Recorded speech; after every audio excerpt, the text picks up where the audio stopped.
One of the most important figures in Chinese history of any century, Mao is the military genius who puts Humpty Dumpty back together again. He is also the most brilliant psychopath in human history. That's Taiwan's problem to this day. They are a rebuke to everything the Communist Party is. How embarrassing. The losers of the war have won the peace and put you to shame for how incompetently brutal you are. The communists lose 95% of their forces. Decimate means to lose 10%. Losing 95%, I think you need a whole new verb. 40 million Chinese starved to death. For those of you who think the Chinese are all great long-term strategists, you need to ponder these numbers. How is it possible to kill so many of your own? What I'm about to say are my ideas. They don't necessarily represent those of the U.S. government, the U.S. Navy Department, the U.S. Department of Defense, or the Naval War College. You got that clear? Complain to me if you got problems. All right, I'm going to talk about Mao. He's an incredibly consequential figure. He's, for the 20th century, he's one of the most consequential political or military figures. And he's also one of the most important figures in Chinese history of any century. And he's also a terribly significant military and political theorist. And this is not an endorsement of Mao. It is rather just an accurate description of his global and enduring importance. And think about China. Historically, it's represented, I don't know, a third of the world's population, a third of the world's trade. That's a big slice of humanity. Moreover, Mao's theories have been used by many enemies of the United States to take over failing states from within in order to assert dictatorial rule. He is also probably the most brilliant and most famous psychopath in human history, and that is saying a lot. So here we go. All right, this presentation is based on the first 8 volumes of Stuart Schramm's collected works of Mao. What Schramm did is he compared Mao's complete works as published in the 1950s to whatever he could find as the earliest version of whatever it was. And then he reinserted whatever had been cut in the italics. So tonight, watch the italics. And Mao didn't put all of his best ideas in one place. He scattered them all over the place.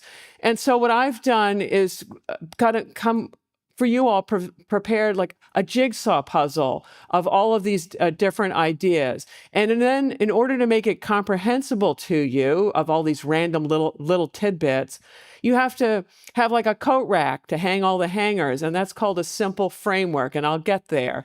But in your own lives, when you've got all kinds of complicated things to transmit to others, you can look at what I'm doing tonight, and you can do it for other things as well. So here we go with good old Mao. And oh, by the way, a lot of those 8,000, 7,000 pages weren't that interesting. So in a way, you owe me. All right.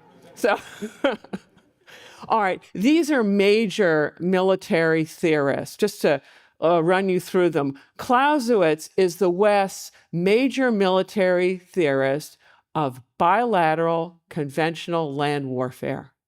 Sun Tzu is Han civilization's great theorist of how you maintain power in a continental empire, multilateral world using coercion and deception. The two fellows on the right are maritime theorists. In a way, they're writing the missing chapters of Clausewitz that doesn't talk about naval warfare at all. The top one is Alfred Thayer Mahan, the Naval War College's finest. And what he's writing about are the prerequisites for and strategic possibilities for maritime power. And the Briton underneath them there, Sir Julian Corbett, is writing about how a maritime power, i.e. Britain, can defeat a continental power, i.e. Germany or France. But all of them are writing about warfare between states, and Mao is a different event. Mao has to do with triangle building. The term triangle building comes from Clausewitz. Clausewitz has this nice little passage here where he's talking about these abstractions, passion, creativity, and rationality as being mainly, but not exclusively, associated respectively with the people, military, and government. A state has full-up military and civil institutions that have some connection to their people. But an insurgent is going to be building these things from the ground up. So that's what Mao is doing, is he's actually taking over the host from within by building a shadow government and eventually taking power. And many of the decolonizing world after World War II were really sick of the West. They've been colonized, didn't want to hear anything about them.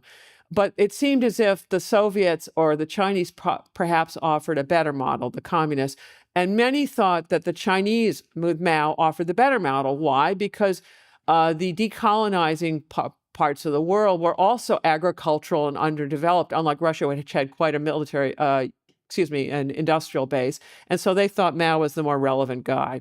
All right, here's Mao at his iconic moment. He's proclaiming the victory of the communists in the Chinese Civil War. China had been a broken state basically since 1911, when the last dynasty had fallen and the country had broken out into a multilateral civil war that he eventually wins. And I'm going to be talking tonight about Mao's theories from the 1920s and 30s when he had the time to write. But there's a lot more to Mao than just that. He had quite a track record.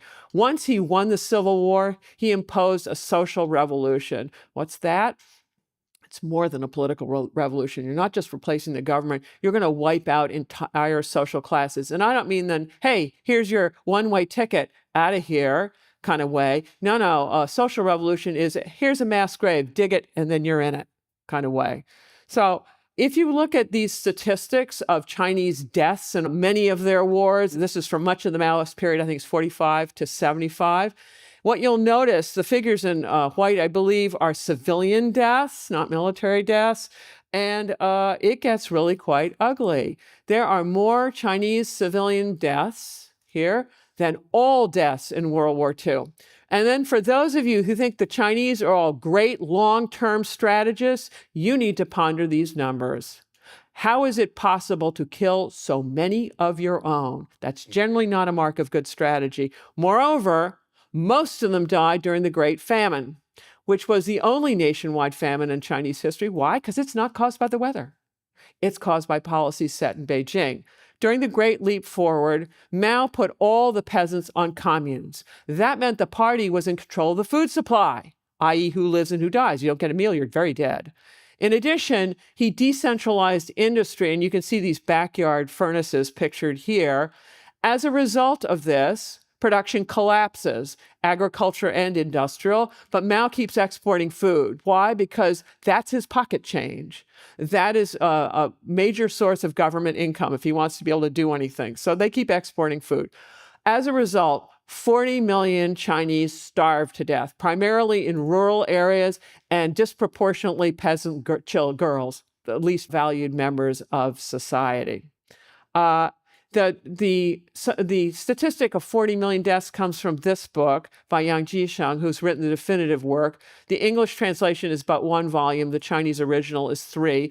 Yang worked as a journalist for many years, which gave him access to provincial archives, where he surreptitiously investigated the statistics of people who are starving to death, including his father, for whom he wrote this book to serve as an eternal tombstone. So, on the one hand, Mao is the military genius who puts Humpty Dumpty back together again when nobody else could, and they tried for the previous 40 years. On the other hand, he is the psychopath incapable of running an economy in peacetime. Yet, many Chinese revere him as a national hero. Why? Because in their minds, certainly of the Han, the preponderant group in China, one of the key things that their country should and must be is a great power.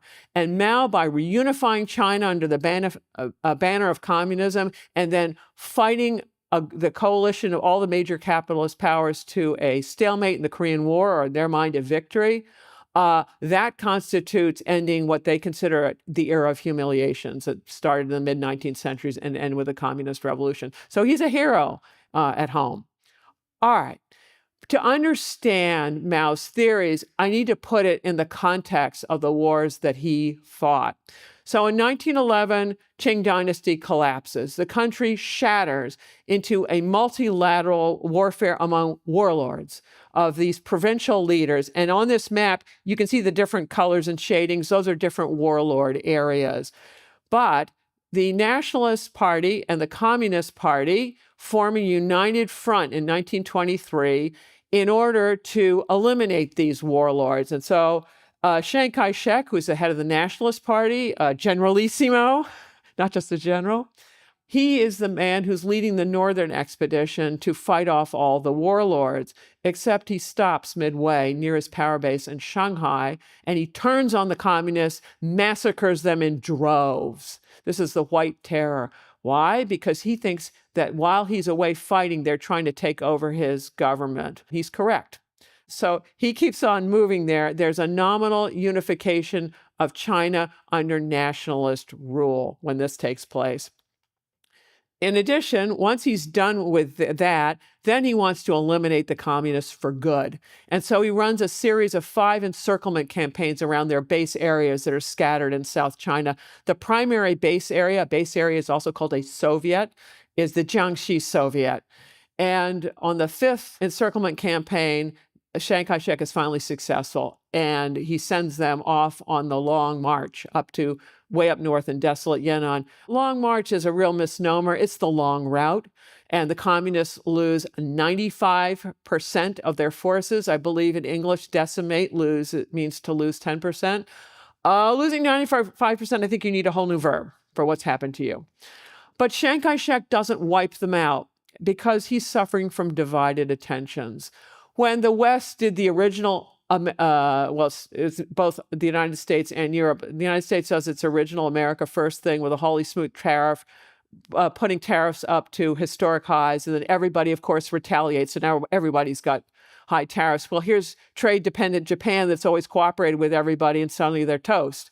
And so their solution is autarky, and they need an empire large enough to be autarkic.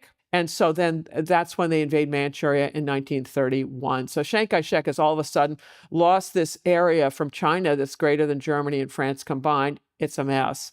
And so he's trying to balance what to do about Japanese versus communists. The Japanese don't quit with Manchuria. They stabilize the place. They make massive infrastructure developments. They transform it into the most developed part of Asia outside of the home islands, but they keep on going. And it gets so bad that the communists and the nationalists form a second united front because they're facing this lethal threat called Japan. And they organized that in December 1936 in what's known as the Xi'an incident. And the Japanese react viscerally because they look at it, and the nationalists have gone over to the dark side because they've joined up with the communists. And this is when the Japanese escalate in 1937, go down the Chinese coast, up the Yangtze River. But then they wind up stalemating. Once they get beyond the Chinese railway system, which isn't that great in this period, the Japanese can't stabilize the place, and the Soviets start adding more aid, and we add more aid. It's a mess. So the Japanese decide they're going to cut Western aid to the Chinese, and that's where Pearl Harbor comes in. That's what the attack of Pearl Harbor is all about, is telling Americans to stay out of Asia, which, of course, we did just the opposite. And then the Nazis interpret their alliance with the Japanese broadly to declare war on the United States. So when that happens, you have a regional war that had already been going on over Poland in Europe, and this other war that had been going on since 1931 in Asia. They unify into a global world war. Mao understood that he was dealing with 3 layers of warfare, nested wars, that he was fighting a civil war against the nationalists, within a regional war against Japan, and then after Pearl Harbor, there's going to be a global war that'll eventually morph into a global Cold War. Most of his writings are written before Pearl Harbor, so he's going to focus on the first 2 layers of what's going on here. So after the World War II is over, Mao goes after the nationalists full bore, and the Japanese have already very much weakened the nationalists, and Mao wins the Civil War. Okay, these are the wars. Now, I promised you a simple framework. Here's the simple framework. Simple framework should have 3 to 5 things, because that's all about any of us could really handle on short notice. And so I got 4 here, and I'm going to use Clausewitz's definition of great leadership to analyze Mao. According to Clausewitz, in a general, 2 qualities are indispensable. First is an intellect that even in the darkest hour, and Mao had many of those, retains some glimmering of inner light. which leads to truth, and second, the courage to follow that faint light wherever it may lead. The first of these qualities is described by the French term coup d'oeil. Coup is a glance, œil is an eye, taking in a situation with a glance of an eye. And the second is determination. Well, Mao had these things in numerous areas. He was, I'm going to first discuss Mao the propagandist. That's how he starts out. And then I've got what I say here is Mao the social scientist. But what he was really good is data analysis, data collection and analysis. He truly understood the countryside because he collected all sorts of data about it and analyzed it. And then I will go on to Mao, the operational military leader, winning and fighting battles. And then at the end, I'll talk about Mao, the grand strategist, integrating all elements of national power. So that's my game plan. That's the simple framework. And away we go. All right. Mao began his public service career as a propagandist.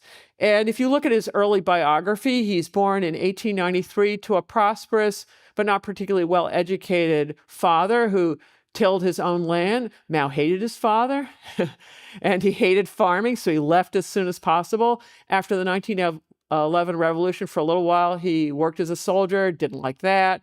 He joined and then dropped out of a series of vocational schools. He tried being a merchant, a lawyer, I'm missing something else, a soap maker. Imagine Mao, 3 stages of personal hygiene and whatever. It was not to be.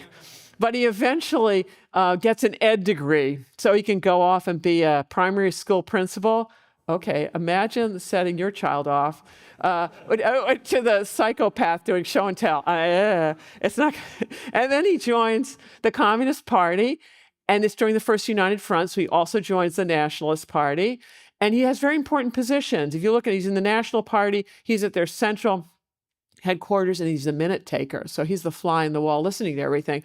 And then he's a stand-in for the head of the propaganda department, which is probably where he learned a great deal about the importance of propaganda. And here's what he says early on. The Communist Party can overthrow the enemy only by holding propaganda pamphlets in one hand and bullets in the other. And if you look at the original organization chart of the shadow communist government, you'll see there are only, 6 departments there. One of them is the propaganda department. If you have no power, words is your initial way into gaining power. I'm now going to use a framework from my wonderful colleagues, Mark Ginest and Andrea Du, this is theirs, about analyzing strategic communication in terms of messenger, message, and medium. And I'll go through all three. What you see here is a propaganda poster. It's a wood block print. That's the medium. And it's a very easy way to reproduce pictures back in the day. The message is about a model laborer, this always emulate Wu Manyo, lucky us, and to do all the nice things he does with whatever is going on there. So that's what that is. Now, messengers were the delivery system, the broadcasting system for the Communist Party. So you've got the Communist Party, but you got to reach an audience, and that's what these messengers are doing.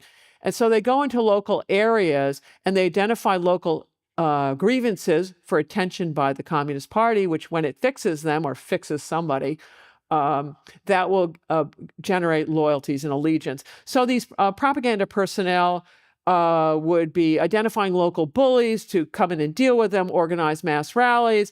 During battles, they're going to double as medics. After battles, they're going to propagandize POWs. Between battles, they are helping on troop morale. But what they're really doing is reporting back to Communist Central exactly what's going on.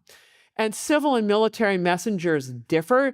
For civil messengers, they would be activists, maybe in the local government, labor unions, peasant organizations, women organizations, any number of these things. And it's your broadcasting system to reach a population and mobilize it. Military messengers are a little different. Every single military unit had about a 20-member propaganda team. That's a lot of people. According to Mao, the propaganda work of the Red Army is therefore first priority work of the Red Army. This is very different from soldiering in the West. This is not how it would work. Also, Mao had his international broadcasting system. These would be foreign journalists. While Mao was holding court up in Yan'an, he invited many of these journalists up there. Edgar Snow was by far the most famous. Why? Because he was like the first one in, and then he was the last one out. And he had really long interviews with Mao. And when he was a young man, he never asked, why does this A-list political leader spending so much time with me? That never occurred to Edgar. But, it's ours. And he was a very fine writer, Edgar Snow.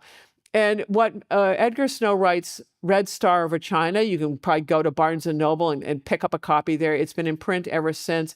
And it's the original footnote in Chinese history because no one knew anything about Mao. And so then everybody starts citing Edgar Snow, and then we cite everybody and everybody and everybody, but actually it only goes back to Edgar Snow. So Mao got his word out.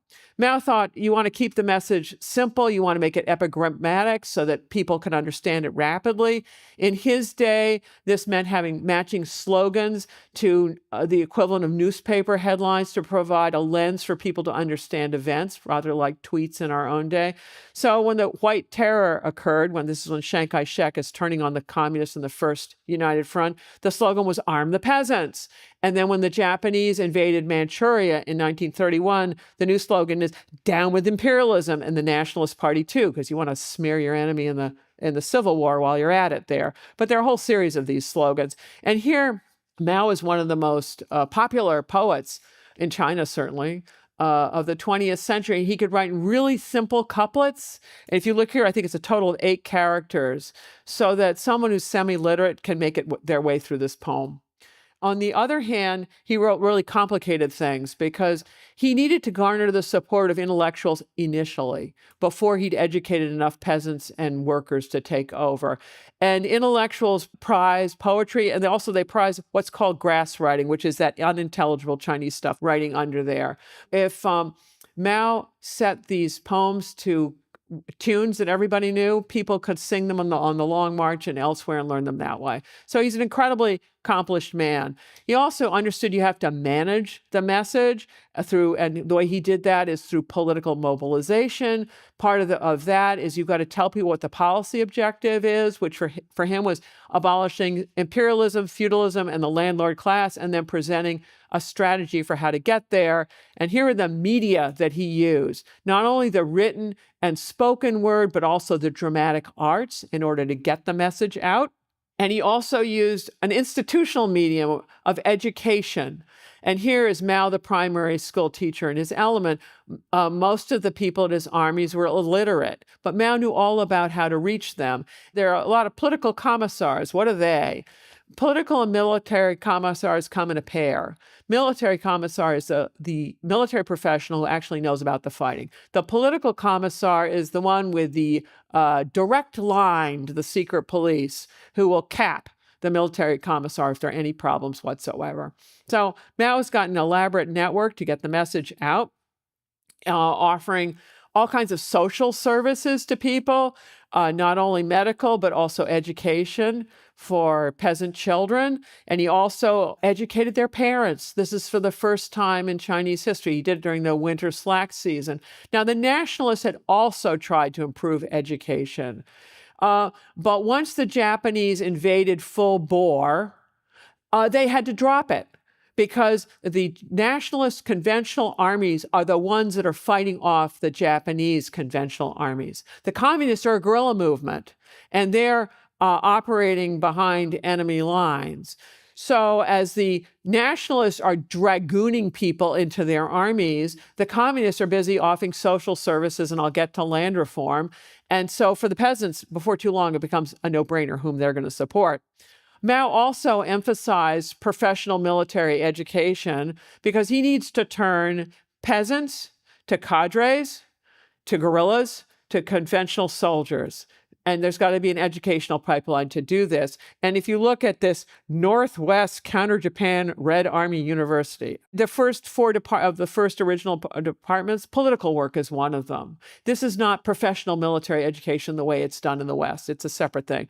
Okay, part 1 over. Mao the propagandist. I've covered that. Now I'm going to go about Mao the social scientist. And here he says, the peasant problem is the central problem of the national revolution. If the peasants do not rise up and join and support the national revolution, the national revolution cannot succeed. And if you look further along in his biography, while the First United Front was still operative, he's heading the Nationalist Party's Peasant Institute in Guangzhou and also their Central Commission on the Peasant Movement, learning a great deal about it. But once the White Terror hits, he needs to get out of Dodge fast or they'll kill him. And that's where he flees to Jiangxi province, to the Jiangxi Soviet, where he is going to become the political commissar of the Fourth Army. And he's also going to be in charge of land reform as he figures out how to calibrate that to make it work. All right. For Mao, he's doing data-driven survey after data-driven survey, does a whole series of them between 1926 and 1933. And he's trying to figure who owns what, who works for whom, who tills where, and inventories of down to the last pitchfork and last chicken as he's trying to establish what is really going on the countryside. And he does. And what he concludes is that 6% of the rural population owns 80% of the land, and 80% of the population owns only 20%. And his solution is going to be revolution.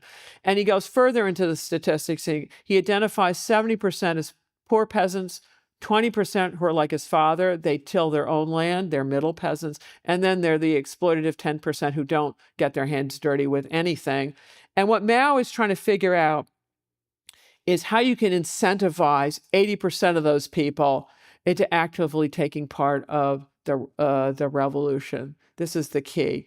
And what he wants to do is take the bottom of the social pyramid and mobilize it to crush the top of the pyramid. And the way he's going to do this is by determining class status through a land investigation movement, which he says is a violent and ruthless thing. We're going to talk about class, approval of class status, confiscation of land, redistribution of land, in order to invert the social pyramid.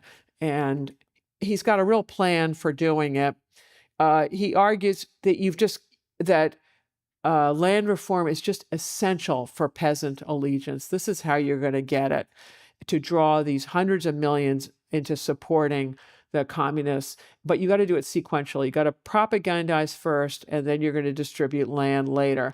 And he had a little bit later. And he had a very bureaucratic way of redistributing land. The approval of class status, he said, it's a life and death decision for the person in question. And so it starts out with a vote at the local level, and then it goes through many layers of party approval before being sent back to the local level to announce who's going to get the land and who's going to take a bullet. And then Mao leverages the enthusiasm of this movement for the people who are going to get the land, the other people not so much. And he's going to leverage this enthusiasm to get people to join the party and also to join the army. All right. Mao is planning to collectivize all land. That's what the communists are going to do. But he says, look, the system of landlords and tenants cannot be completely destroyed yet. Because he needs the peasants to join him, and the peasants desperately want land. So Mao gives it to them, and he gets a great deal of support for doing this. But he also keeps the rich peasants around too. This is a deleted portion in the collected works because rich peasant production's indispensable until he wins the Civil War and can then turn the guns on them. And he's also got a duplicitous program for the middle peasants. It's a big bait and switch. It looks like you're going to you got the land, and well, now you do, and now you don't, because at the end, they're all going to lose their land.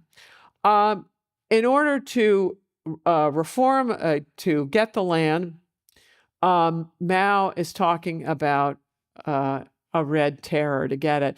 And while he was still with the nationalists, he wrote a report on the peasant movement in Hunan, where he's talking about taking all the land from the landlord class and shooting them, and that won't cut it with the nationalist army because their officers are landlords. So as part of his program, it's not just land reform and educating people, warm and cuddly, it's also coercion. Okay, that's Mao the social science. Enough of him. Now we're going to do Mao, the military leader. And you've probably heard this chestnut from Mao: political power grows out of the barrel of a gun. Mao spent his, it's still part of his early career, being right, but being a minority view, that he had certain views about military operations that was not shared by Communist Central. And Mao kept following that dim light wherever it may lead, and events eventually vindicated him. He survived a variety of encirclement campaigns, but then he had some troubles. And here are his critics. Li Lisan was a labor organizer. He was a de facto head of the Communist Party from 1928 and 1930.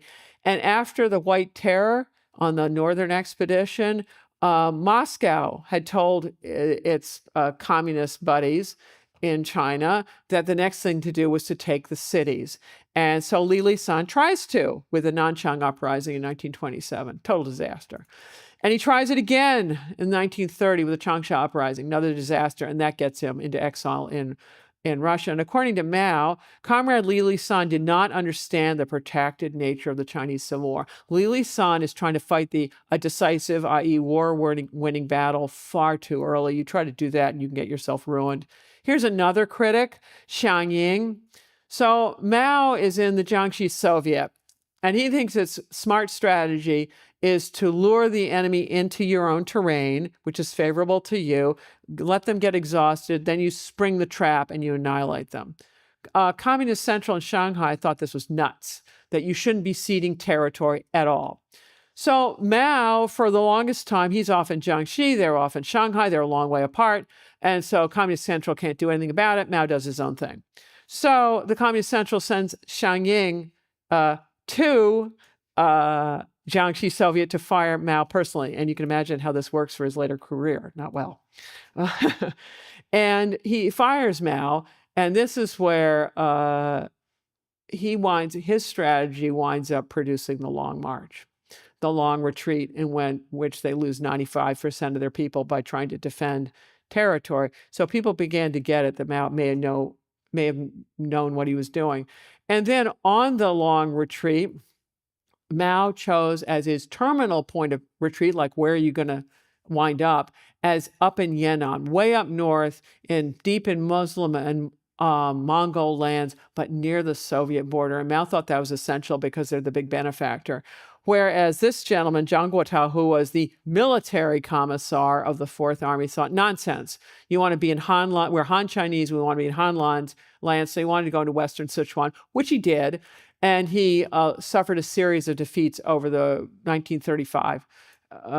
And as a result, he was never as important ever again, and eventually defected to the nationalists. So Mao had proven himself prescient and right and determined, and he had kudoy and determination, and people eventually recognized that. All right. Mao and Clausewitz define war somewhat differently. Clausewitz has this famous line: war is thus an act of force to compel our enemy to do our will. Mao says, no, war is politics by other means. It is something that is used to achieve political ends. So far, that's not incompatible. But then here's Mao's twist. A revolution is an uprising, an act of violence whereby one class overthrows the power of another. Clausewitz is not about class warfare at all. In fact, his wife is always trying to wine and dine the aristocrats, so completely different in that department.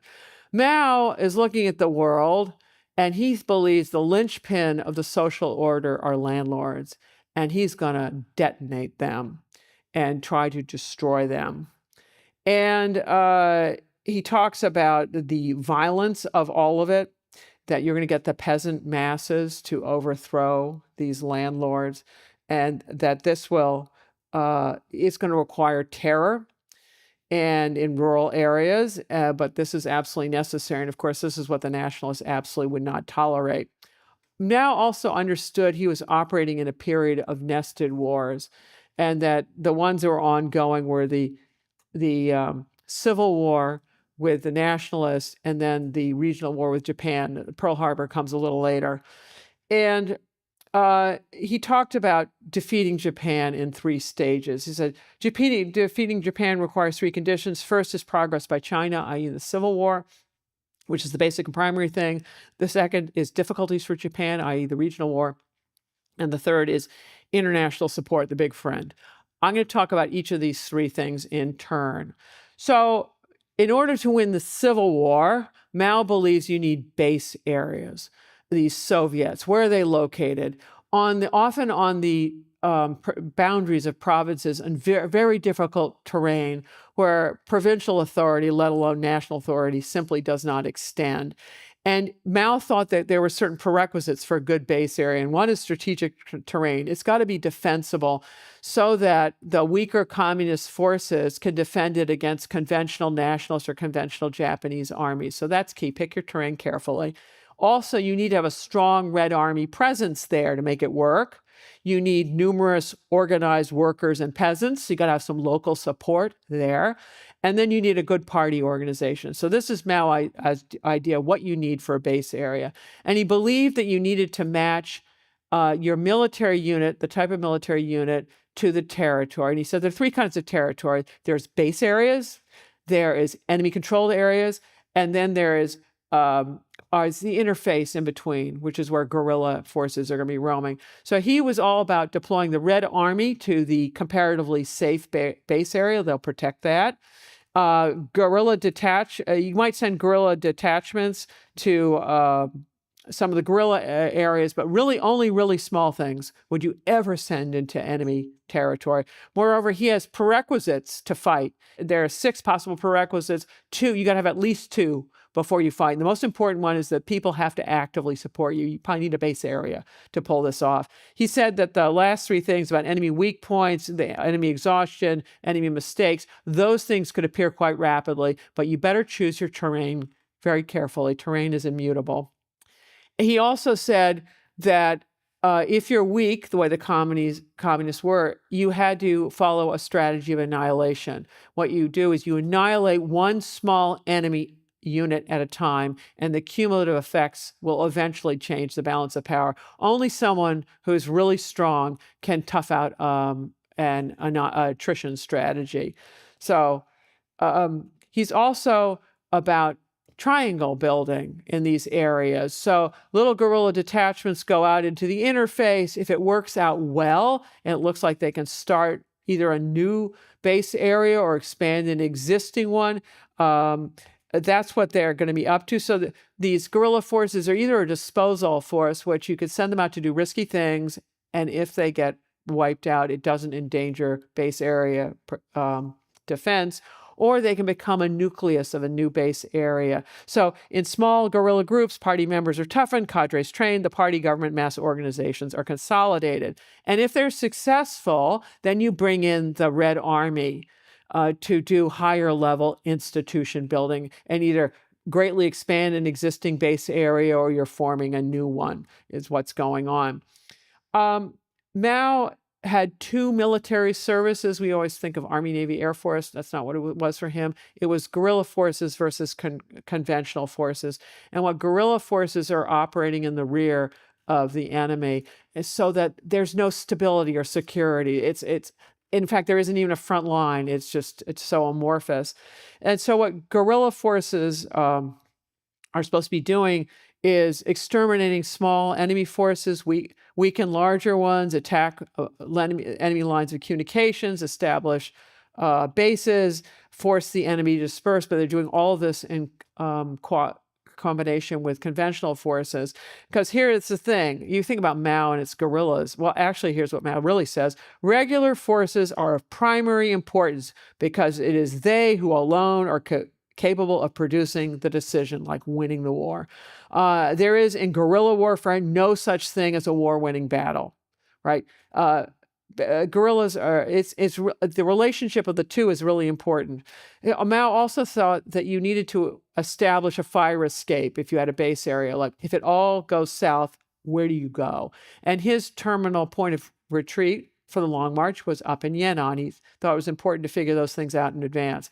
Mao also cultivated an unprecedented group of allies never before assembled in Chinese history. Not only peasants, but women, minorities, youth, intellectuals, enemy army most creatively.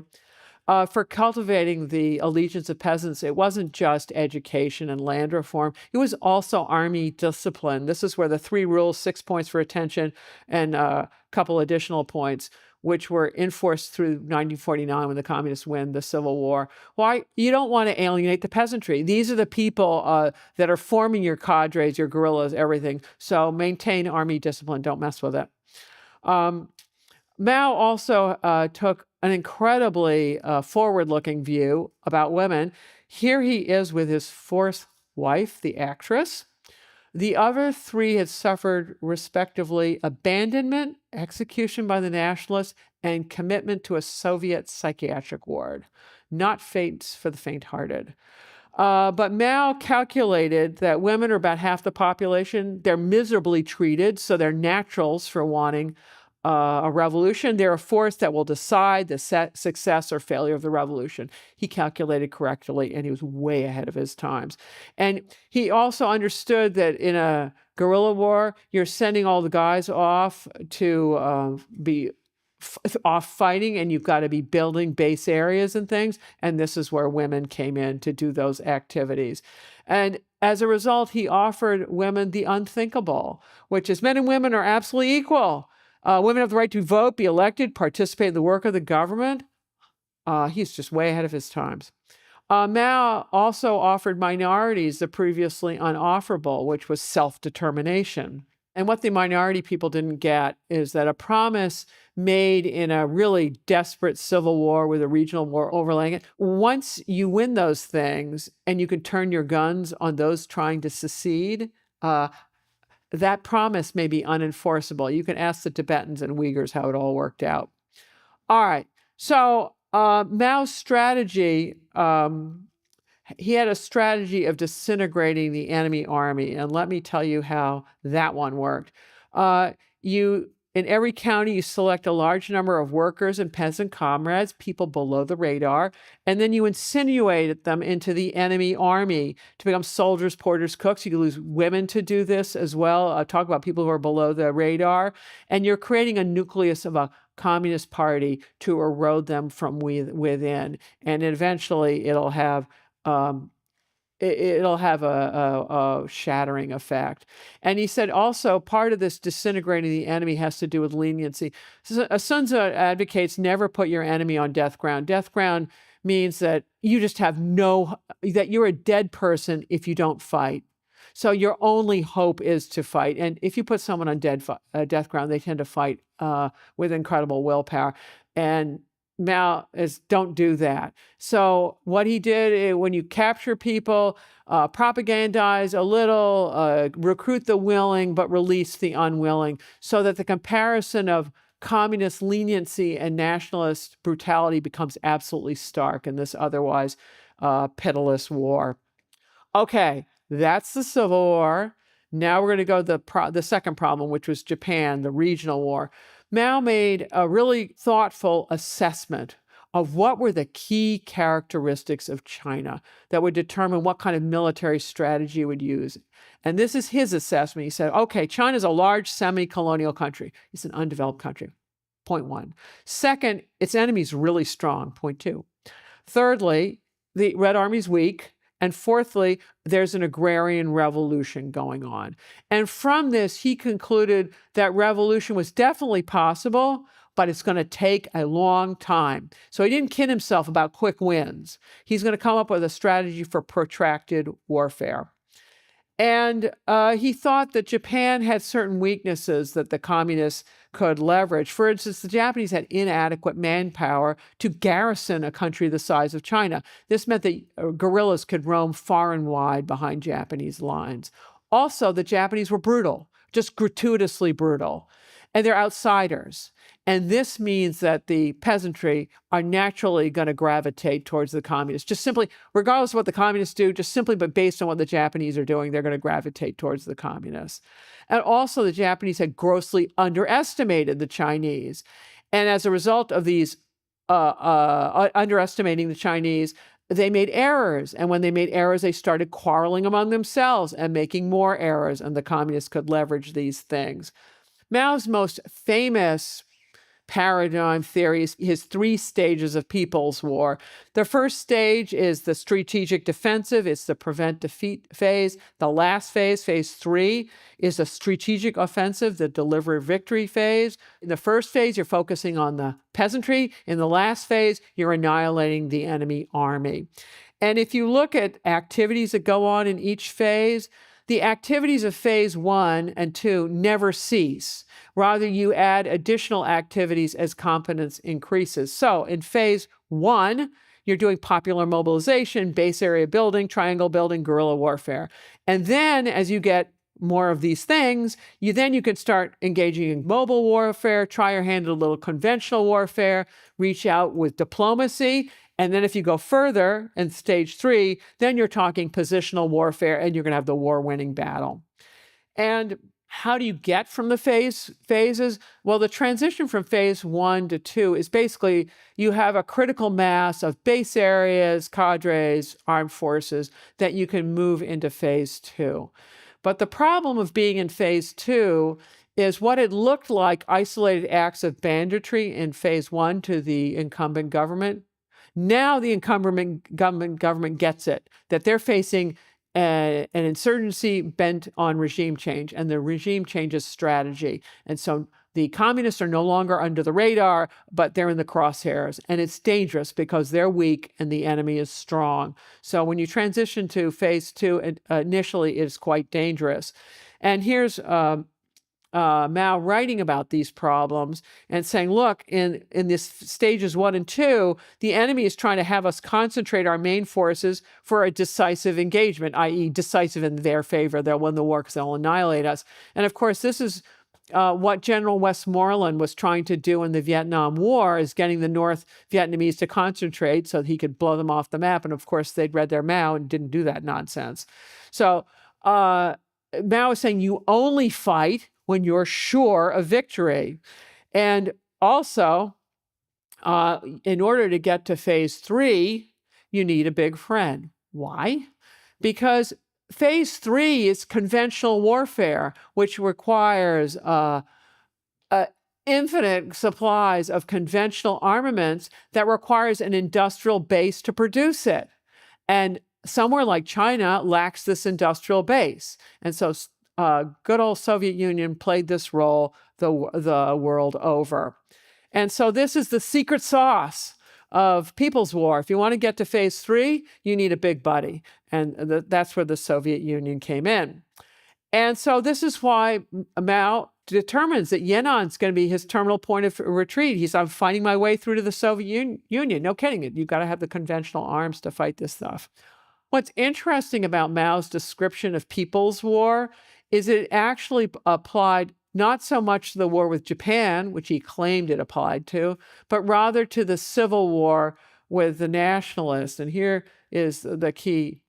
Mao didn't actually fight the regional war against Japan. The nationalists did. The nationalists did every bit of the conventional fighting except one. And that's the 100 Regiments campaign that Mao fought in North China in 1940, and he was smeared. The Japanese responded with the 3 alls campaign, which is kill all, burn all, loot all, which is what they did. And it wiped out loads of communist base areas in North China. So Mao never tried that ever again. And he certainly didn't write about it in his collected works. You know, don't talk about failures there. So it's interesting. What he's talking about really applies to the Civil War. And Mao understands these different layers. So as the nationalists are busy fighting the Japanese and actually being destroyed by them, the communists are pretending that they're fighting the Japanese. They're later going to take credit for it and say, we won against the Japanese, which is nonsense. There was also the United States in that as well, because he's using that to strengthen the communists during all of this, both rural mobilization. So when the Japan's defeated and the communists, when the Civil War resumes full bore, he's in a good situation. Okay. That's it on Mao, the operational military leader at the operational level. Now let's put it all together as Mao, the grand strategist of linking all elements of national power into a coherent strategy. These are Mao's instruments of national power. the peasantry, propaganda, land reform, base areas, institution building, warfare, and diplomacy. The U.S. military, when they're thinking about elements of national power, love this little framework, DIME, because D is for diplomacy, I is intelligence, M for military, E for economics, as being critical elements of national power. Look, it's better than only looking at the military elements. At least you got three more things. But if you look at what Mao, this is not a cookie cutter event. This is a different society, different national elements of national power are available. You've got to get to the other side of the tennis court net to see what the other team is doing. All right, Mao is famous for all these reasons, but also for his sinification of Marxism, where he makes all the things that I've told you about.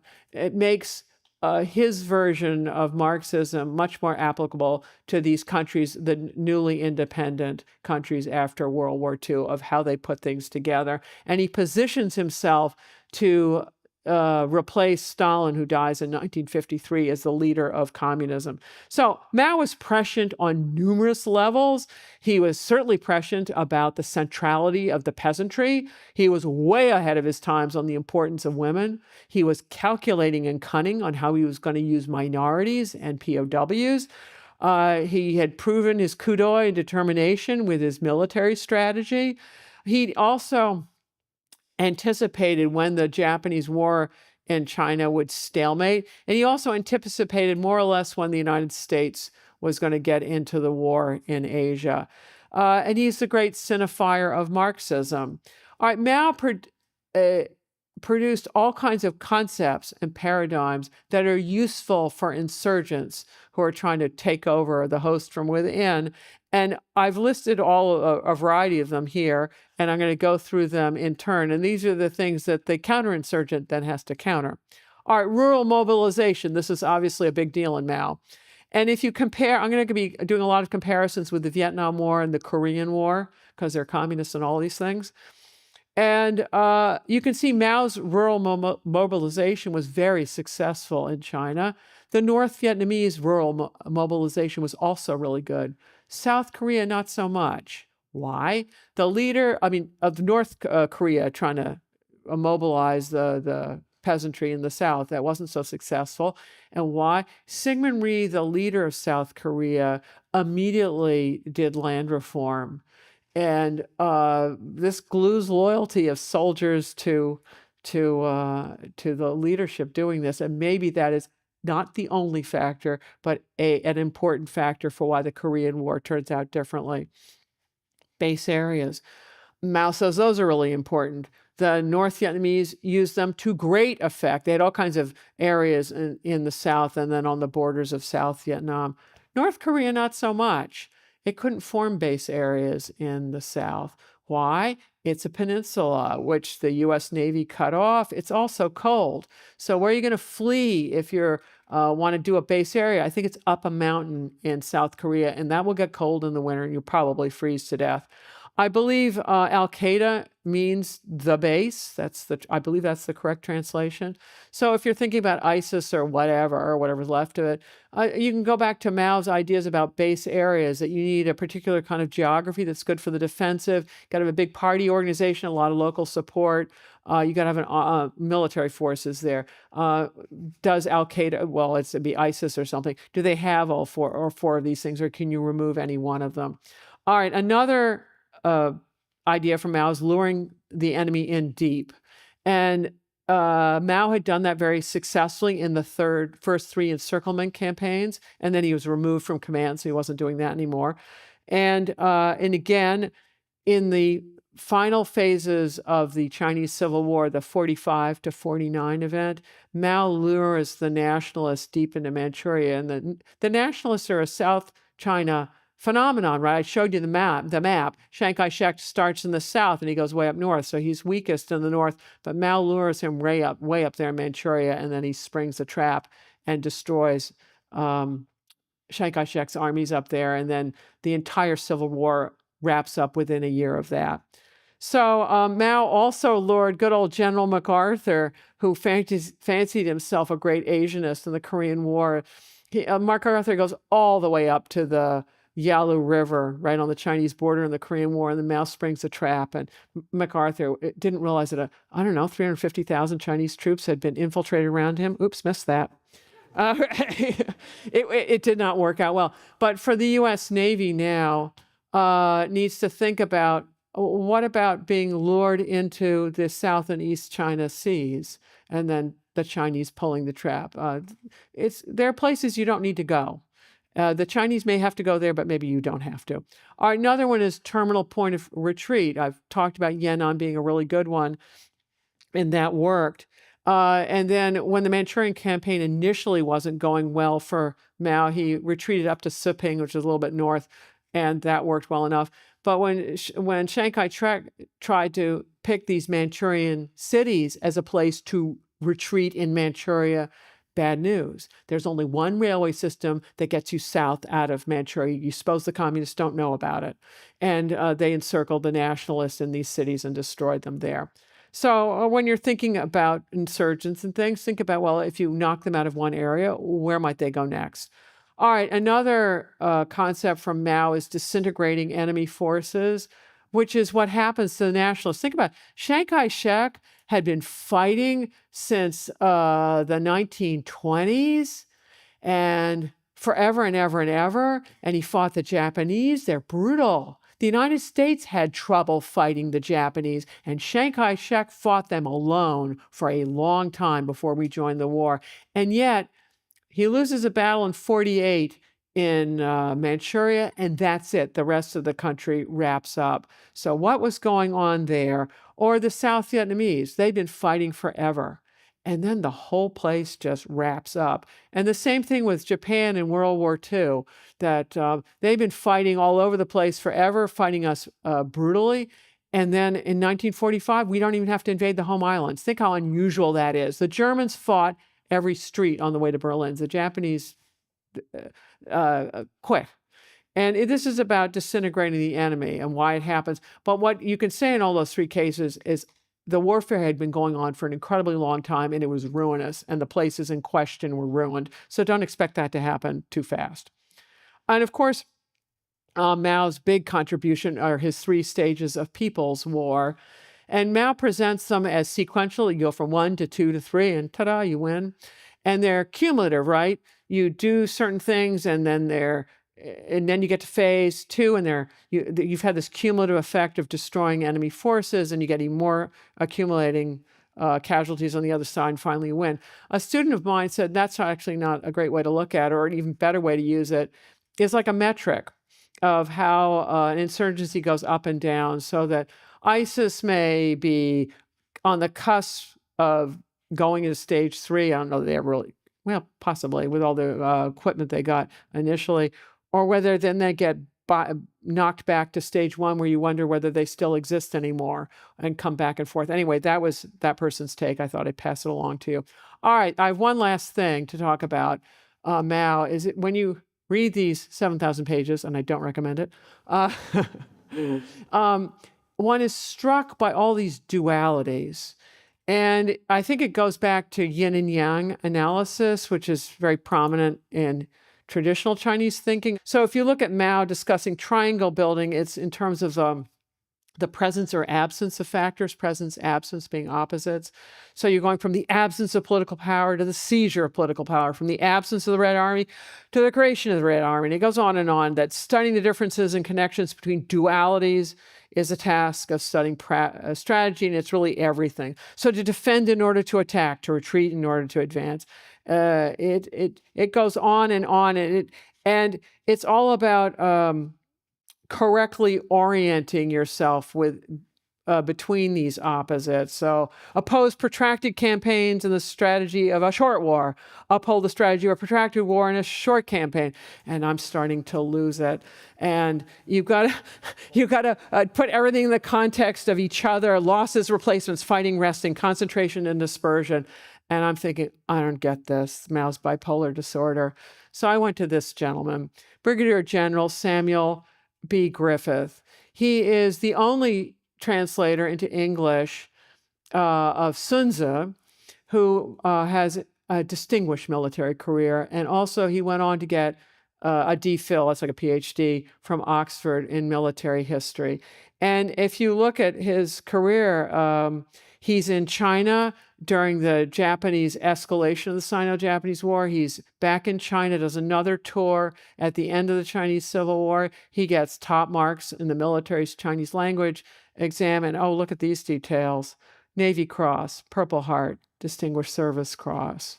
He's a distinguished man. And for retirement, he decides he's going to go get the Oxford degree, and he writes the translation of Sun Tzu. He is the only translator of Sun Tzu who translates 此地 as death ground. Other people, it's like, oh, I don't know, I can't remember the words, like, I don't know, contested ground, something else. But I'm guessing that when he chose those words, death ground, it's because when he was thinking about it, it might well have conjured up his memories of what exactly it was like to be on Guadalcanal or New Georgia. So he has provided insights.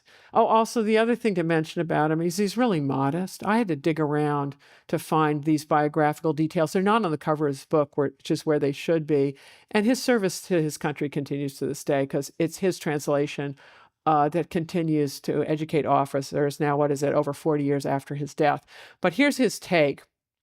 In every apparent disadvantage, some advantage is to be found. The yin is not wholly yin, and the yang is not wholly yang. It is only the wise general, said the Sun Tzu, who is able to recognize this fact and turn it to good account. And of course, Mao could, and he did. But in peacetime, choices are not binary, they're graduated. And evolution is much more conducive to economic development than revolution. Before we move on to the interview, a quick word from our sponsors, Scale AI. The AI race is the Manhattan Project for the modern age. Whoever wins reshapes the balance of global power. That's why Scale partners with the US government to fuel America's AI advantage through their data foundry. The Air Force, Army, Defense Innovation Unit, and Chief Digital and Artificial Intelligence Office all trust Scale to equip their teams with AI-ready data and the technology to build powerful applications. Scale recently introduced Defense Llama, Scale's latest solution available for military personnel. With Defense Llama, military personnel can harness the power of AI to plan military or intelligence operations and understand adversary vulnerabilities. Whether through its work with the government or businesses like OpenAI, Google DeepMind, or Meta, Scale is at the forefront of US AI innovation. If you're interested in learning more about how Scale powers frontier AI capabilities, go to scale.com/Dwarkesh. All right, back to Sarah. So here's something I'm confused by. You were talking about Mao as a shrewd commander, somebody who had studied not only the military, but had also compiled these rigorous records of farm life and agriculture and everything. And then you fast forward to when he's in power and you go to the Great Leap Forward. And some of the things that he was doing, you can't imagine that somebody thought this was a good idea, that peasants would take off the harvest, wouldn't attend to the crops, but they're going to make iron in their backyards. They're going to shoot the sparrows and they'll have a locust infestation. How do we square this shrewdness in the beginning and this idiocracy level ideas in the Great Leap Forward? Well, first of all, you need to think about what his objective is, which number one is stay in power, right? And number two is probably Communist Party in power and his visions of revolution. So that's one thing. So then you're worried about welfare of people as if that's the primary objective. It most certainly is not. And then he may have assumed that it came along with these things. And that's a whole problem with communist ideology is people don't believe it because they know it's wrong. They believe it because it's right. And there's a whole problem with that about labor theories of value and things. It turns out there are things called services that are also valuable. And so the basic theory that he's implementing is incorrect. And it takes the communists a little while. Some of them haven't figured it out, but it takes them a little while to figure out their parts that don't work. But there's a whole other piece to him is, think about our own world. How much expertise does any individual have? It's amazing. The man reunited a continent and he did all those things. And then to expect him to then run a peacetime economy is crazy. But of course, he wants to do it, so he stays there. Or if you think about, like in Britain, Winston Churchill, great wartime leader, but he's booted out of office right after that war. If you think about different capabilities of people. So don't expect one individual to do everything. So that's a whole other problem. So when Mao's running stuff from afar, this is a country with how many people? It hadn't hit 1 billion then, but it's hundreds of millions. And it's been shattered by warlord rule forever. And so how are you going to extend central control to the countryside? Really tricky. I suspect that's why he puts them on communes, because it lines up with communism, but it also lines up with party control. Because if you put all this vast population, because most people are peasants, on communes, then you control whether they eat or don't. You truly control them. So it's those factors. It's so big. When you start putting a policy in place from Beijing, and then how that actually fans out over the whole country, it's got to be a mess. Different localities and things. But when I compare him to even other communist leaders. Which ones? So if you look at Stalin, for example, yes, he causes the Holodomor, right? 3 million people die, but that was details, yeah. But that was an intentional famine where he was trying to root out the kulaks. The Great Leap Forward was like, he wasn't trying to kill tens of millions of Chinese. And there's instances in the 1920s where Stalin threatens to resign, and people close to him, Molotov and others, say, you can't do it because nobody else can run the government like you can. Oh, yeah, right.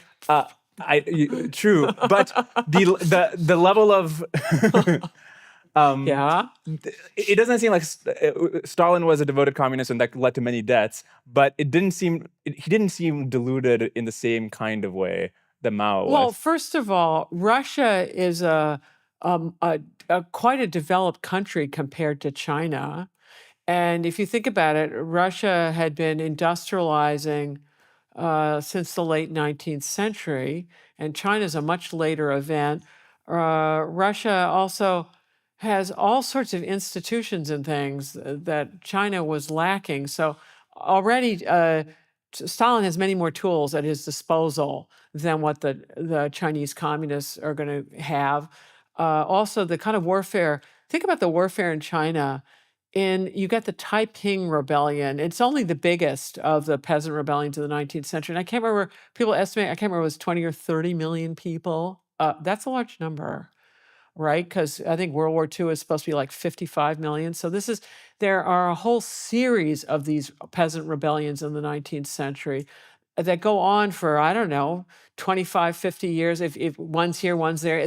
By the end of it, they've basically devastated parts of every province. And then you overlay this with the warlords coming in and all of that, overlay that with the communist nationalist thing, overlay that with the Japanese. You're talking about a massively trashed country.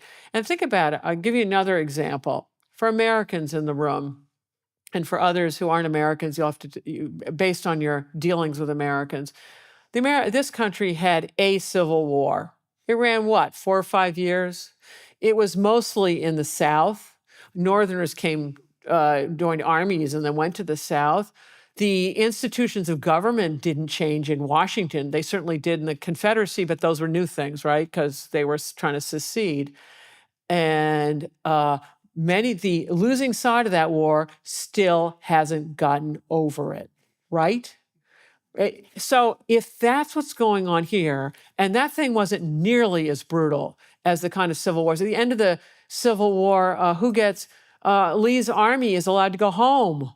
They aren't shot on sight, which would be the kind of thing that went on in the Russian Civil War and Chinese Civil War. So if that kind of bitterness and unsettledness is still present in this highly institutionalized, wealthy country, this one, you better believe China's a mess. So then when you're wondering why Mao can't surf that wave, no one can. Just to linger on this. Uh-oh. So new exit strategy. Even if he's not a specialist on agriculture, and even if China is a hard country to govern, he was somebody who was shrewd in the sense of when these battles are happening. I imagine if somebody came up to him and said, "We're winning these battles, and it's a total fabrication. They're in fact losing these battles," he would have been quick enough to realize, listen, this is just wishful thinking. I realize you're just trying to make me feel good, but this is a lie, and I'm not going to stand for it. Whereas if you go to the Great Leap Forward, people will, millions of Chinese are dying, and they come to him and say the grain harvests have never been higher, and he's like, great, let's export our grain. And just this ability to like have this basic discernment of who is like what is actually going on. That situational awareness is gone. Okay, there's another. There were Mao doesn't become canonized as Mao, I'm mixing metaphors, the emperor of China, until victory in the Korean War. So in the early period, a lot of that Mao is supposed to have written this book called On Guerrilla Warfare. It is not written by Mao. It took time to figure it out for outsiders. It's written by Peng Dehuai and others, his generals. And so there were many people's ideas that went into winning the Civil War. It is not just Mao, and then he winds up purging these people later. And so it's not until during the Korean War, he's busy purging everybody massively because he can use it as a big excuse, right? We got this war, we don't want to hear from these people. And so he has purged more and more and more and more people so that there are fewer and fewer counter arguments. It's a real case against dictatorship. For all the chaos of party politics, you're forced to confront the counter argument. It is a healthier situation to be in. Let's go back to the end of World War II. Okay. So if you look at basically all the main actors, none of them get even most of what they want. Some of them get the exact opposite of what they want. Germany and Japan initiate to expand their territory. Both of them end up with the smallest territory they've had in a long time.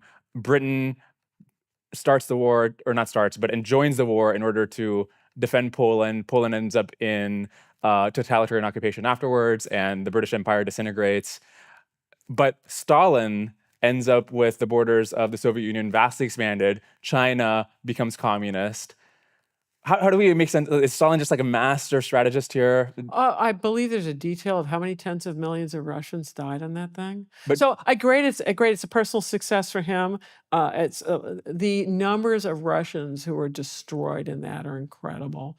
So okay, for dictators, yeah, they can have personal successes. I think more it's in these horrible wars that dictators can rise. Also, Great Depressions provide hothouse conditions for dictators.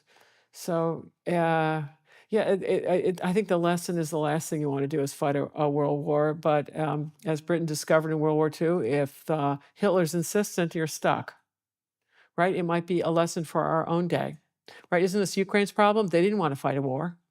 What are you going to do? Putin launched. We don't exactly want to fight a war. Well, what do you want to do? Let Putin do whatever he wants forever, for however long he wants? The reason that you all are prosperous is there's a global maritime order in which people obey rules because it is so much cheaper to obey rules. Because what do you do when people break the rules? You hire a lawyer. It's not protection money or starting to blow up each other's buildings and destroying wealth at an incredible clip, which is what you're seeing going on in Ukraine. So these things are consequential. None of us makes all the choices. And when other people make bad choices, you're stuck responding to them. Before the communists completely won the Civil War, did people anticipate how terrible the communist power would end up being in China? I doubt it. I think communism was a new thing, right? So you've got it going on with the Russians. I mean, the nationalists were telling us that it would be like this, and we looked at them and go, what could be worse than the nationalists? Because they were desperate situation with all what the Japanese were doing, and then they get blamed for it all. Yeah, there can't be something worse than that. We'll be called communists.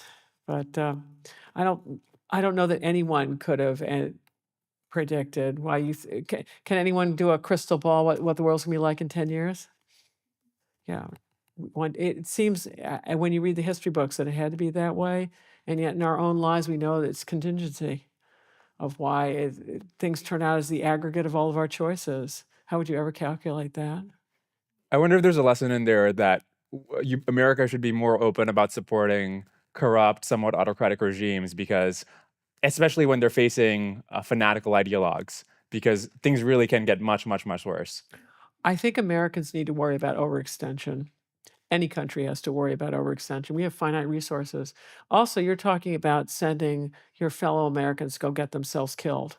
And that's quite something to ask someone to make that kind of sacrifice. See, it had better be worth it, right? And so there are 300 million Americans. Well, the world's got 8 billion. Be cautious. And it's what's key on this maritime order, the big insurance policy of it all, is our allies and institutions. This is the great gift of the greatest generation of having created the UN, which is how many millions of lives have been saved from polio vaccines and other things that come through the UN. Do not dismiss these organizations. They've done a lot, or the EU. Work through these things and listen to your allies. They will have insights, and there's power in allies. Tell me who China's allies are. The crazy man in Korea who can't even feed people in the 21st century? Although he certainly feeds himself, but that's a whole matter. Yeah, I mean, it's incredible. Who are China's friends? I mean, Iran, a theocracy. I mean, talk about passé. Who does theocracies anymore? Okay, the Iranians. Okay, good on them. So after World War II, the Soviets are giving the communists in China tremendous amounts of leftover weapons from the Japanese, a bunch of other goods, supporting them tremendously. At the same time, Truman is wishy-washy, does an actual arms embargo on Chiang Kai-shek in 1946. The Marshall Plan for Europe is $13 billion to help build up defenses against communist appeal. At the same time, Truman has to be forced in 1948 by Congress to give a couple $100 million to China, literally 1/100th of what was given to Europe. And by that time, it's too late for Chiang Kai-shek. If you just look at that record, it just seems like sort of we've abysmally messed up after World War II and helping the nationalists stay in power, right? Do not exaggerate the capabilities of any one country for openers. But I think it's really important to distinguish between nation building and nation rebuilding. If you're rebuilding, which is what happens in Japan and Germany, they already had full up institutions, modern economies before the war. They had no problems with educational institutions going all the way up, judicial institutions. They had competent police forces, they had parliaments and other things. So that when you give Germans some cash, they know, and Japanese as well, they know exactly how to recreate things and rapidly produce modern institutions. You're talking about China. They never had these institutions. There is no indigenous expertise. Oh, and by the way, what's the literacy rate in China compared to Japan? Whoa. No one reads in China and everyone reads in Japan. It's not quite that bad. So, and we've had this problem in Iraq and Afghanistan. So we decide we're going to do the de-Baathification thing, and then we think the police are going to still show up and work. Except no, that's not how it works. They haven't got these institutions, and so it's not feasible. A Marshall Plan in China would not have worked, and also, we had really competent foreign service officers in China in this period. Why? They're the children of missionaries, and so they spoke fluent Chinese and had a deep understanding of China. And they were saying it's hopeless, that there is no way Chiang Kai-shek's going to win this thing because he's hated by the peasantry, which he was, because for the reasons I've told you. Right, if he's busy dragooning them into his armies because he feels he has no choices, whereas the communists are giving them land and educating them, you better believe who the peasants are supporting. And the missionaries, they were then caught up in the McCarthy purges and were just about ruined, lost their jobs in the State Department and elsewhere, only to be exonerated, 10, 15, 20 years later when they've already lost their careers and who knows how they raised their families. I thought it was the case, George Marshall, who was the envoy to China, the diplomat. I thought it was the case that later on they realized it was hopeless, and so then they stopped supporting Chiang. But it's at the time, different people realize it at different times. But the reason they didn't support Chiang as much as they should have was because they thought he was. The communists seemed like hopeless underdogs, and it was just thought that like Chang is going to win, and then therefore we don't have to support him. No. And they're constantly goading No. the nationalists to form some sort of ceasefire, do some sort of coalition government, when in fact what I should have done is like, no, you have to make sure that you keep China. No, it was considered hopeless. This is called making a net assessment of not what you want it to be, but an accurate one. They believed it was not feasible. Even in like 1945, 46? You're talking hundreds of millions of people. We can't even deal with Afghanistan today with what, 20 million people? It's not feasible. It's at the end of World War II. American GIs are sick of it, and as are their parents, of fighting more wars. I mean, we didn't have to send GIs. We just had to like not cut off support. Europe has been leveled, and there's this absolute fear that the communists are going to move into Europe, which actually counts for Western economies in those days. The Italian and French communist parties were incredibly strong. So all the focus of limited resources is going to make sure that Europe settles out. And we don't have infinite resources. I feel like you'd do better than 1/100th of the Marshall Plan to keep China from turning communist. And look what the consequences was. Vietnam, we had to fight. Korea, we had to fight. Cambodia, the genocide there. Got it. But you can't solve all these things. There are things that are not feasible. I'm going to linger on this because you're an optimist. But anyway, maybe you're right. But anyway, you've got my take on it, and you've got I can't prove I'm right. That would be my take. I remember in your book, which is to your right, the Wars for Asia, there's a passage where you say there's so many sort of individual contingent things that led to the communists taking power. Yes. If any of these factors was off, the outcome might have been different. Yes. The fact of all these factors, the fact that American support or lack thereof was not one of them. It just seems like it was a super contingent thing, but also America not being as strong as they should have just didn't matter. It seems odd. I don't know that it's just not politically feasible. I mean, talk about it. You want to go put yourself back in those days. You've already done a 3-year tour in World War II, because in those days you started serving whenever it was in the war, and you weren't coming home until the war was over. It was none of this 9-month tours, a year tour here and there. It was, you're there for the duration. So you get home, and then you're told, go make nice to the Chinese and go get yourself killed there. How is that going to fly in your family? Probably poorly. I mean, again, you don't have to send the GIs there. You can just give them. You can just not do an arms embargo on them. I think it was so minor. By then, it's too late. The great question is, some people would argue that in 1946, when Marshall tells Chiang Kai-shek to halt his advance. This is when he's doing quite well. And when I mentioned that the terminal point of retreat for the communists was up in Siping, Manchuria, some would argue that Marshall should never have done that. He should have let the nationalists go all the way up, and that would have changed the outcome of the Chinese Civil War. You could make an argument that that might be true. Here's the counter argument. I don't know the answer. If you look at a map of China, or imagine one, Manchuria is way up. It's like a salient into communist territory because it's bordering all the Soviet Union. And then it's got quite a coastline, but the Soviets had blockaded that, so nothing's getting in that way. The only way, given the Chinese railway system, is literally one train line connects Manchuria to South China. So it means Chiang Kai-shek's movements are incredibly predictable.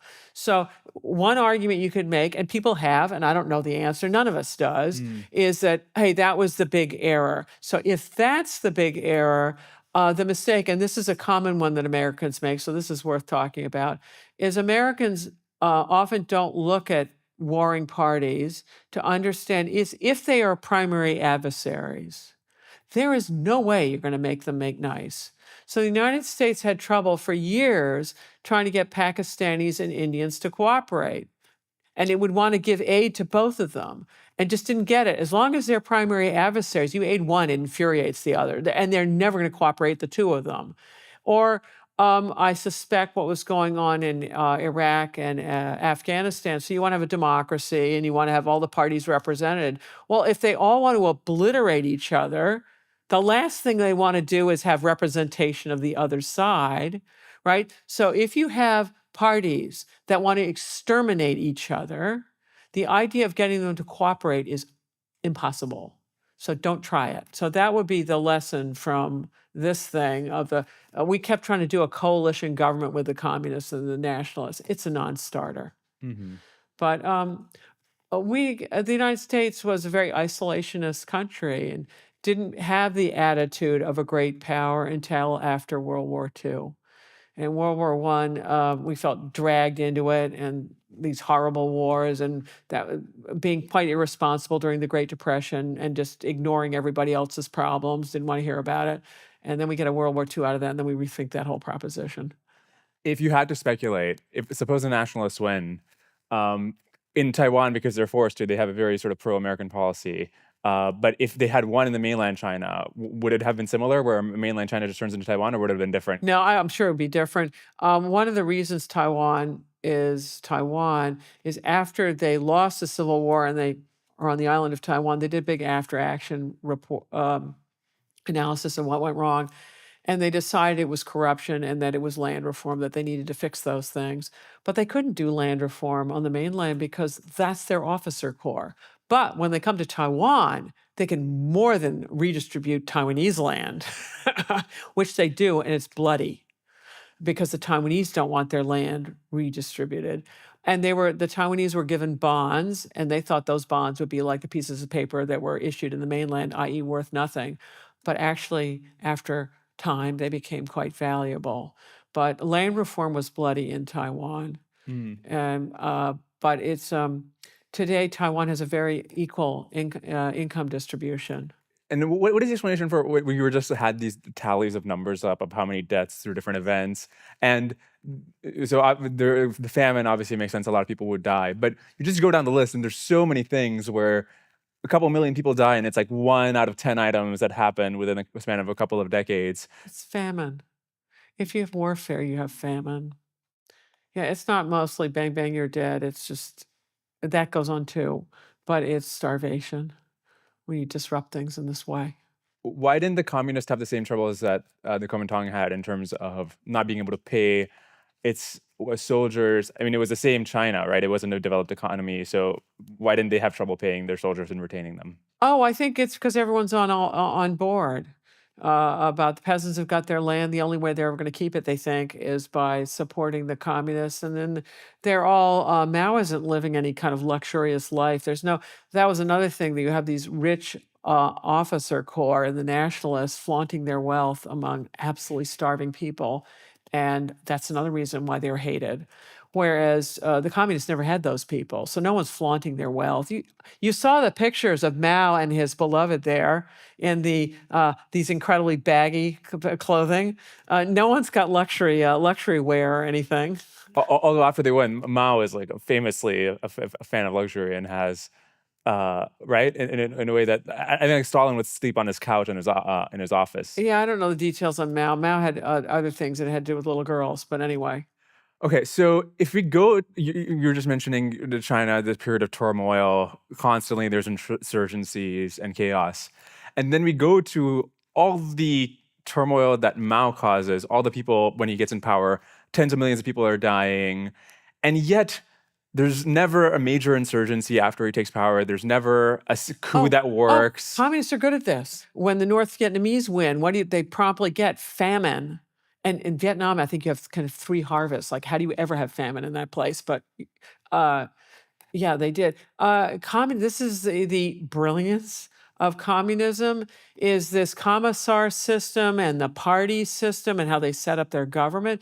It's incredibly effective about maintaining power. It's very effective about seizing power during warfare, maintaining it thereafter, but it does not deliver prosperity. It delivers compounding poverty. Take a look at North Korea. It's a mess, but the man's in power. Why don't the high-level officials in the CCP, after they see the impact of the Great Leap Forward, the Liu Shaoqus and the Deng Xiaopings, why don't they? They did. Well, he wasn't running day-to-day affairs, but in terms of making sure he's never in a position to, in the future, do the Cultural Revolution. This is when you get Peng Dehuai, who he was the general that was in charge of forces during the Korean War, and also Long March generation. He had lost several of his siblings to starvation over the course of these civil wars.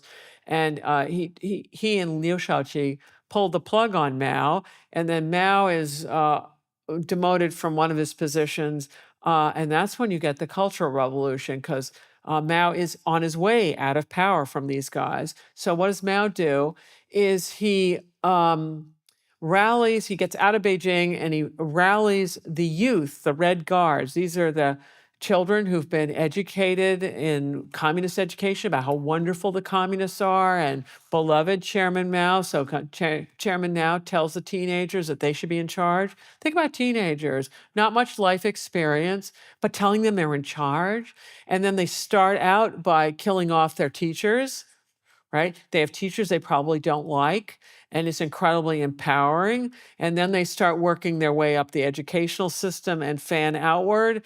And it's like a semi-civil war. And then this is when Lin Biao comes in, who is a military leader, and Mao's going to use him to restore order. But after he's ousted all the people who are going to get rid of him. So that's what the Cultural Revolution is about. And it is ruinous for production, right? Doing all this. And you're gutting your educational system. Like all the people who gave the hard grades who may have actually known something, they're gone. From Mao's perspective, didn't the Cultural Revolution work extremely well? Because For him, yeah. Not for China. He launches it because he sees Khrushchev's speech in 1956 denouncing Stalin and what he had done, and didn't want the same thing to happen to him after he dies. And today, look, the portrait of Mao hangs in hangs in the square, and he's like revered in a way that Hitler or Stalin aren't revered in their countries, despite killing more people. So, well, though, I think Stalin's having a bit of a comeback with Vladimir Putin. So, and Vladimir Putin is starting to mimic more of the centralized. He's going to re-centralize his economy in ways that start looking like the old one. when people say things like Xi Jinping is acting like Mao, how do you react knowing how Mao actually behaved? Oh, Xi Jinping apparently reveres Mao. My understanding about Xi Jinping's education is his dad was a very high-level communist leader who was purged but not killed and sent to sort of interior north somewhere in China. And so when she was on the, what is it, the down to the countryside movement, where a lot of kids were sent to really horrible places, he was sent, I think, where his dad was. So what, or where protectors who liked his dad were. So it wasn't as bad as it could be. But he was not well educated because he couldn't be in that period, right? It's during the, he may have degrees from places, but the institution in question during the Cultural Revolution wasn't delivering an education. So he's a believer in communism. Don't ever kid yourself that the Communist Party of China doesn't believe in communism. Now they think they've modified some of the economic stuff under Deng Xiaoping, but now they're re-centralizing it right back the way it was. Given the fact that he personally suffered during the Cultural Revolution, I think there's a story that at some point, because his dad was announced, and he like tried to come back to their home to get fed by his mother, and his mother had to turn him away. This happens to him during the Cultural Revolution. Sniff. How do you explain these these CCP officials who personally suffered during the Cultural Revolution being pro Mao? I mean, Stalin was abused as a child, and then he's incredibly abusive. Hitler was abused as a child. I mean, why would you expect, when you're so, the man, I use the word sociopath or psychopath, they both apply to him. Don't think he's going to have any tender mercies for anyone. I mean, his own son is, he abandoned various sets of kids who starved to death and died. And one son, he put him right up in Korea where he could get killed, and he promptly did. So, and Stalin that was another great one. Well, the Nazis captured Stalin's son and wanted to trade him for something, and Stalin said, nah. How do people in China today think about Mao, and why aren't they more pissed off? You look at these numbers. I'm guessing, I'm not Chinese, but I think all of us need to be proud of things. And of course, one thing to be very proud of if you're Chinese is Chinese civilization. These enormous achievements in philosophy, in the sciences, all kinds of arts. It's incredible. But many Chinese also want to feel proud of their leaders. And so Mao is incredibly consequential. And I think it's also really hard to look at the dark side of your own country. This country has slavery. It is our original sin.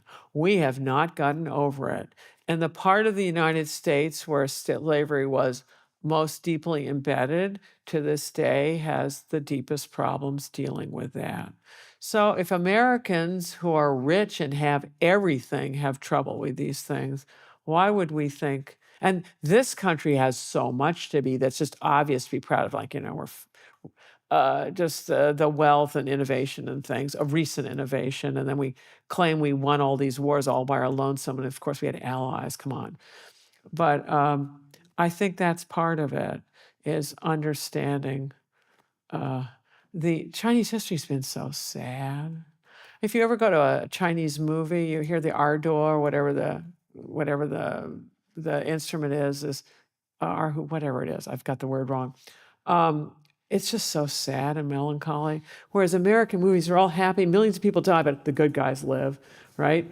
And, it's always a happy ending. And what is it? What the Arnold Schwarzenegger line in True Lies? Oh, honey, they were all bad. I mean, that's.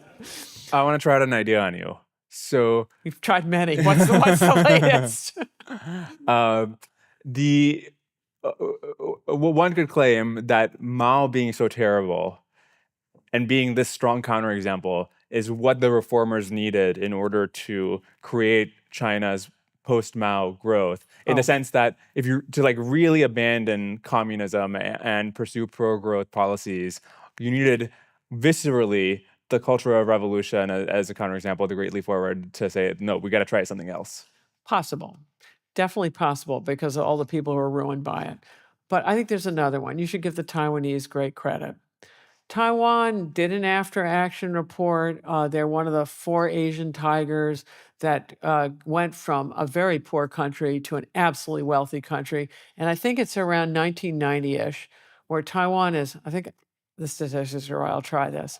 It's got 1/50th the population of the mainland. It's got 1/250th of the land mass of the mainland, and it has about 40% of the GNP. And if you're trying PRC mainland looking at this, how embarrassing. The losers of the war have won the peace and put you to shame for how incompetently brutal you are. And that's Taiwan's problem to this day, is that they are a rebuke to everything of the Communist Party is. And there used to be this racist notion that, Han Chinese and democracy, incompatible, can't do that. Well, Taiwan has proven that wrong. And look at Taiwan. They have, what is it, their chip foundry? Incredible. No one can duplicate it, right? Impressive. Tell me something that China has that no one can duplicate except for crazy stuff. What I find disturbing about communism in comparison to, maybe even especially Chinese communism, is if you when Hitler is killing the Jews, he doesn't make them first say, listen, we were responsible for World War I, which he falsely claimed, and we renounce our Semitic ways or something. And with the Cultural Revolution, with Chinese communism, there's a very important aspect where the victim must participate in their own victimization. They must be the one to say, I'm guilty, in a way that didn't seem necessary in other kinds of regimes. Hitler's just trying to annihilate people, so he didn't care what they're going to tell him. He's just going to kill them all. So that's just he's into destroying every last Jew there is, right? Plus gypsies and some other people. So that's a separate thing. China has a long tradition of education. What's Confucianism about? It's the scholars at the top, right? It's in Japan, it's the shoguns at the top. In China, the soldiers at the bottom of the social pyramid. And it's all about educating people. And then the entire imperial system, how did you get mobility? And there was actually a way to mobility. It's take the imperial exams. And if you pass them and do well, you're off and running. So, and there's also a tradition of re-educating people. You could shoot everybody, you could. But that's not the Chinese tradition. The loads of people dying is a lot of it's starvation. So people like Deng Xiaoping, who, if he'd been in Russia, Stalin killed all the old Bolsheviks, right? There was no chance to come back, whereas the Chinese will put people in prison and try to re-educate them, and then you let them out afterwards. It's a tradition of educating people, different culture, different approaches to these things. Yeah, if you look at, you're mentioning Chiang Kai-shek's purge of the communists, where he just massacred thousands Oh, of them. yes. Uh, whereas other people, He's a soldier. whereas other people, even other nationalists, wanted to be accommodate the communists more, especially early on. And I think he has one quote that, the Japanese are a disease of the flesh, but the Yes. communists are a disease of the soul. So what was the nature of his anti-communism? Because I mean, in retrospect, obviously the means Oh, we don't endorse, but he was right about that understanding of what would oh, happen if the communists took he power. was interested in the communism, and he sent his son Jiang Jingguo to Russia to study. And actually, his son was hostage up there. He married a Russian. And that's one of the reasons you don't have a Jiang dynasty, because these children are not 100% Han, right? Because their mom's Russian. And however, as he learned more about it, because initially he's interested in that, he's interested probably in fascism as well and how you organize a side. And he studied in Japan, knew a great deal about how the Japanese had done things. I think he military education there as well. But then he starts realizing how dangerous they are. He was accurate. He did not want to fight the Japanese at all. And he was forced to by Chinese students, among others, and a lot of the urban elite that he depended on, who were horrified with what Japan was doing. But Chiang Kai-shek knew you only take on one enemy at a time. You'll become overwhelmed if you do. And he believed that really he needed to kind of accommodate or put the Japanese aside, fight the communists, get rid of them, and then he's hoping the United States will get in or something that then he could deal the Japanese separately. But he faced so much popular pressure that's when the Xi'an incident takes place in the end of 36, where he agrees to form the Second United Front, because he realizes he'll be overthrown by popular hatred of the Japanese, thinking they have to fight the Japanese. So he didn't have his choices on military strategies at the end there.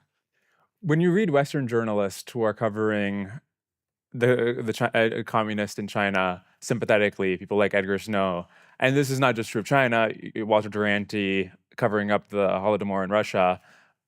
What's going on psychologically? How do you Oh. understand their naivety here? Oh, I don't know about the other guy, but I do know about Edgar Snow. So Edgar Snow, it was in the Depression. He's from the Midwest. He was bored. Young man, he wants an adventure, so he goes off to China. So this typical. Um, and he's in these cities where he's seeing nationalist corruption, and it's evident there. And Mao is looking for a foreign journalist. There'd been a guy, Jack Reed, who'd written however many days of the Russian Revolution back during the Russian Revolution, who'd really popularized it. And I suspect, but I don't know, that Mao probably needed his own Jack Reed. And Edgar Snow seemed the perfect guy because he's a very good writer. You want someone who can write well, and he's young and naive. So what was it? Sun Yat-sen, the founding father of China, is married to one of the Sung sisters. Another one of the Sung sisters is married to Chiang Kai-shek, and there's a third one who's married to a banker. But anyway, it's the communist one who puts Mao on, I think, to Edgar Snow. So someone goes to Edgar and says, hey, you want to come up to Yan'an to interview the big man? And Edgar goes, sure. And they infiltrate him through Japanese lines and all the rest of it. And there's Mao, the busy man, who's spending hours with the 30-year-old, or I don't even know if he's his 20-year-old. I can't remember how old he was. And Edgar Snow doesn't get it. Like, why is he spending all this time with me?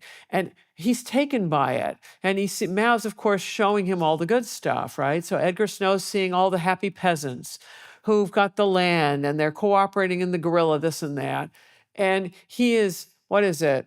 He is the last person to get out of Yan'an, and then the Japanese in the war just shuts it down. So no one's got any more information about Mao ever. So Edgar Snow writes his book, Red Star of China. He gives the drafts to Mao. Oh yeah, he does the Mao interviews, and then he has Mao correct them. And his translator correct them back and forth, which isn't the normal thing. And then over the different editions of Red Star of China, because I've actually read them and followed the changes. more and more of it gets eliminated. The original version has all kinds of pictures of people that Mao subsequently purges, so those pictures go away.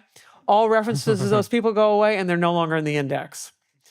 And Edgar Snow goes along with this. And for the rest of his life, he is publishing books that are various variation on a theme on this book. So it's the only thing that makes him important.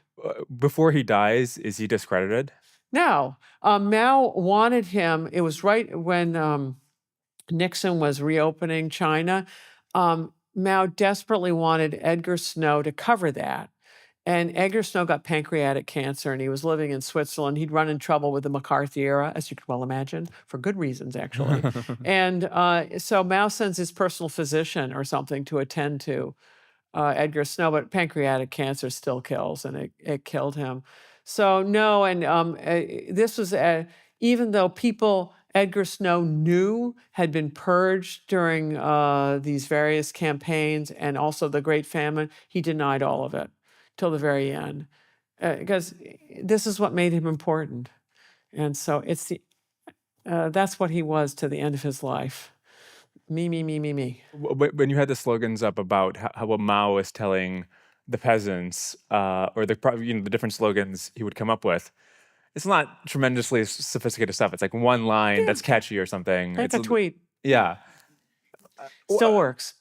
I mean, why was this enough? You can just write one line and that's... It's not enough. I think if you're talking about someone who has no power, the one thing they've got are words. And so this is how it turns out. Strategic communication, or whatever the jargon is for it, is terribly important. And we're finding it now, right? We're wondering on what is actually fake news, what's disinformation, what's accurate, what's not, what's deliberately inaccurate, who's posting it where. It's powerful. You can see it in the current election of how important information is. And Mao and the communists play it well, and the Russians absolutely understand how to do this. This is they're really good at understanding both sides fighting, and then you feed information both ways so that they're just at each other's throats and being more and more dysfunctional. Oh, yeah. When was the last time you were allowed to go into the archives in China? Oh, it wasn't a question of being allowed. I got a fellowship right, it was supposed to happen right after Tiananmen, and that got closed down. Tiananmen was in June of '89. So the fellowship was delayed for half a year, and then we went for all of 1990. And so I used different archives, but then I did other things, like I had 2 children and I stayed at home with them. And I was the spouse that didn't travel so that there would be stability in little people's lives. And now I would no more visit China. You've got to be kidding. And the archives have shut down now. And then the Russian archives, it was early Gorbachev when the archives were opening. They're slammed shut now. It's funny to hear you say I wouldn't visit China now. So in 2 weeks, I'm going to go to China. And my next question... Have fun. My next question was going to be on what is your advice? Keep your mouth shut. Be a good guest. And don't bring any computer equipment that you ever tend to use ever again and link with anything. Yeah. When you're in these archives and you're studying all these atrocities that happen, I mean, if you look at the numbers themselves, it might be fair to call it genuinely the worst thing that ever happened in human history in terms of pure number of deaths. And that's a hard record to match if you look at everything else that's happened in human history. Viscerally, what's the reaction just going through record after record of this kind of... Oh, it's just tragic. It's tragedy. It's the human condition. And don't think that China is unique in this. The West has butchered itself. Westerners have butchered each other. In fact, it's the West that industrializes warfare. So before you had to go at it with spears, and that slowed people down, with industrial equipment. So it's human, sadly. Humans have great capacity for creativity and doing wonderful things, and then they have great capacity to do awful things. So let's do one and not the other. That seems like a pretty good place to close. Sarah, this is. I mean, I don't want to say fun because we're talking about Mao here, but it was Great interesting. You want to save your reputation? Great, thank you. You're welcome. Thank you for coming.